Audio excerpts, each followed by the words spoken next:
वाह भैया, बात एकदम खुल के सामने आ गई। मतलब पिटारा खुल गया है, सब कुछ ओपनली हो रहा है, आंखों के सामने हो रहा है। जी हाँ, प्रधानमंत्री मोदी जी, अरे बाप रे बाप, कुणाल कामरा की बात सही साबित हो गई है। कुणाल कामरा ने काफ़ी वक्त पहले अपने स्टैंड अप कॉमेडी में कहा था कि मैं डायरेक्ट अंबानी को वोट क्यों नहीं दे सकता, मेरे और अंबानी के बीच में ये मोदी जी क्या कर रहे हैं। ज़रा सुनिए वो क्लिप। एक बात बताओ, ये मेरे और अंबानी जी के बीच में मोदी जी क्या कर रहे हैं? मैं सीधा अंबानी को वोट क्यों नहीं दे सकता? बात कुणाल कामरा की भाई साहब सही, मैं तो उसको कॉमेडी समझ रहा था लेकिन सच हो गई।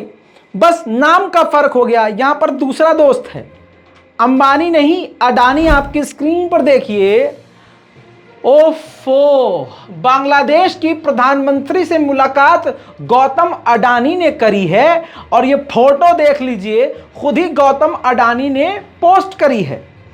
अरे भाई साहब, मैं पूरे यकीन के साथ कह सकता हूं गौतम अडानी पूरे बांग्लादेश को खरीद सकता है। अब मैं कह रहा हूं खरीद ही ले, लेकिन कुछ चीजें लिखी हैं, जरा ध्यान से देखिए ऊपर। It's honour to have meet honourable prime minister Bangladesh Sheikh Hasina in Delhi.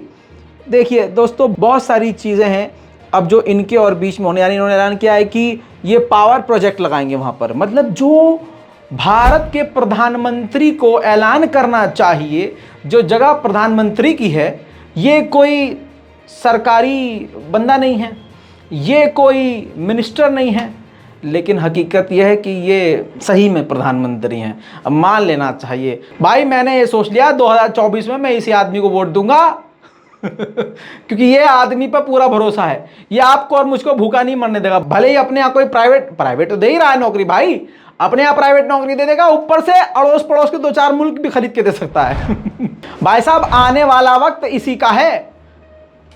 Sahib के हाथों के द्वारा मतलब पूरी सरकार यही चला रहे हैं, सब प्राइवेटाइजेशन कर दिया गया है। अब देखिए देश का हाल क्या है। आपकी स्क्रीन पर ये सबसे बड़ी खबर लगा रहा हूं।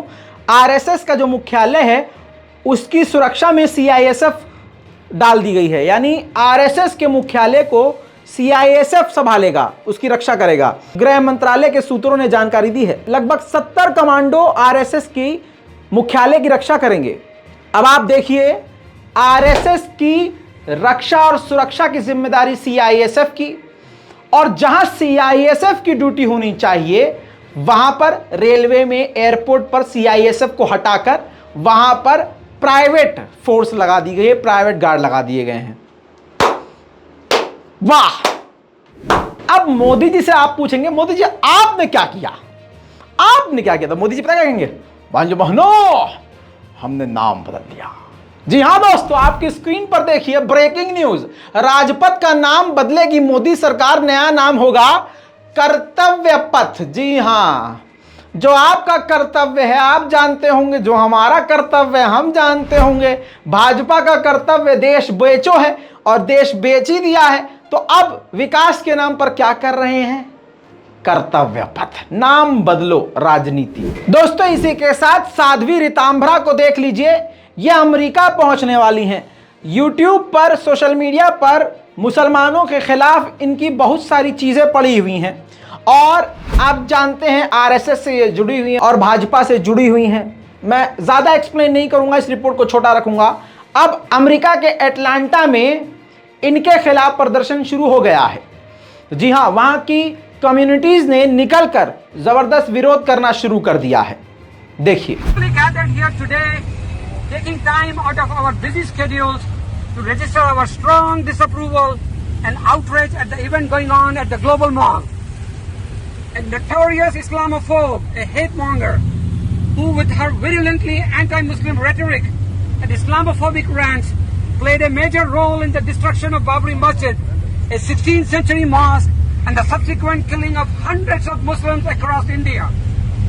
No mainstream organizations or individuals, including those from Hindu, Jain, Sikh, Christian, Buddhist and Dalit community who believe in the democratic ethos of pluralism, religious freedom and tolerance, things that we cherish and enjoy here in the communities we live would want to be associated with such an event, let alone sponsor her for a tour of the United States of America. Shame, shame, shame, shame, shame.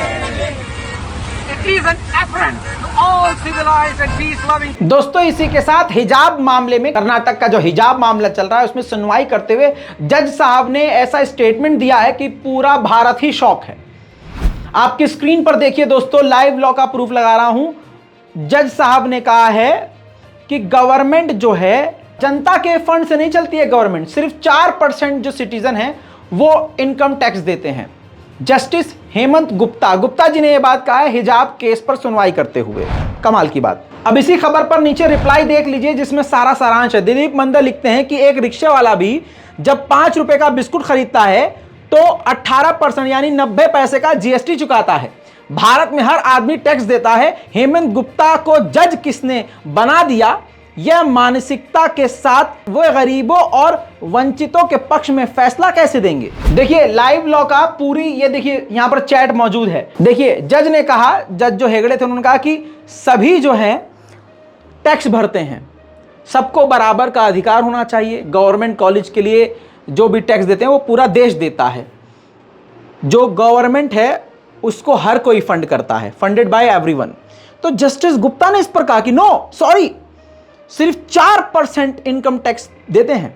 Hegde ने कहा कि direct tax, जी हां direct tax सिर्फ 4% देते हैं, लेकिन सभी income tax indirect way में देते हैं। जैसे आप चीज खरीदते हैं, सामान खरीदते हैं, सब पर टैक्स होता है, सब पर 18% आपको टैक्स देना पड़ता है, उससे ज्यादा भी कई बार देना पड़ता है। लेकिन हेगड़े ने आगे कहा कि इस पर मैं बहस नहीं करना चाहता हूं, लेकिन देखिए एक जज इस तरह की बात भी कर सकते हैं तो देश किस स्थिति में जा रहा है आप समझ सकते हैं। हिजाब से बहुत ज्यादा दिक्कत है। हिजाब का ही सारा मामला चल रहा है और बयान जिस प्रकार का न्यायपालिका से आ रहा है और जिस प्रकार की जज की सोच सामने आ रही है, हमें अब पता चल चुका है कि फैसला क्या होगा। आपकी स्क्रीन पर इस हिजाबी लड़की को ध्यान से देख लिए। हैदराबाद की हिजाबी कराटे चैंपियन है जो इंडिया को रिप्रेजेंट कर रही हैं कॉमनवेल्थ में। नाम इनका फलक बताया गया है। 2006 से ये लगातार भारत को रिप्रेजेंट कर रही हैं और बड़ी बात यह है कि देखिए भारत को रिप्रेजेंट कर सकती है हिजाबी लड़की, लेकिन स्कूल में हिजाब पहन के लड़की नहीं जा सकती है। उम्मीद करता हूं कि ये हमारे लिए, इस देश के लिए गोल्ड मेडल लाएंगी और भारत का सिर ऊंचा करेंगी। तो भाई साहब ये है हाल। नहीं, ये नेशनल प्राइम टाइम नहीं है, कुछ बड़ी खबरों की छींटें आपके मुंह पर सुबह सुबह मार दी हैं। इंतजार कीजिए, प्राइम टाइम भी लेके आ रहा हूं, तब तक आप इंतजार कीजिए, अपने काम वाम पे ध्यान दीजिए, ऑफिस जाइए, अपने ड्यूटी पे जाइए, मौका मिलेगा तो देख लीजिएगा। इस रिपोर्ट को शेयर कीजिए, चैनल को सब्सक्राइब कीजिए। मैं हूं रजा और आप देख रहे हैं जय हिंद।